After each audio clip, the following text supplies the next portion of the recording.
Hey, hello and welcome to my new video. In this video, I'm going to show you how to exactly voice to Word in Google Doc or Google Microsoft Word.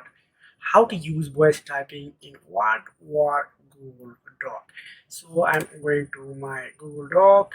Then here is a all of language are supported. If you language are supported on Google, this is possible. Then just click here for tool, then just click here voice typing. Here is UK English.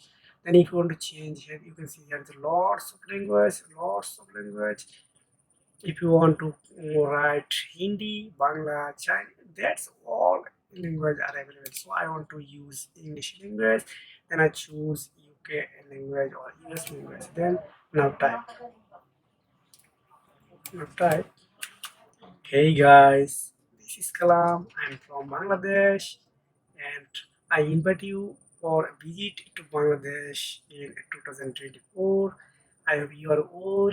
You can see this is a really good tool. Then if you want to use this Google Doc in your Google Docs, so let's try. So if you want to more video about those type of chat GPT make money online, please comment below. I will try to create a specific video only for you. See you next video. Thank you.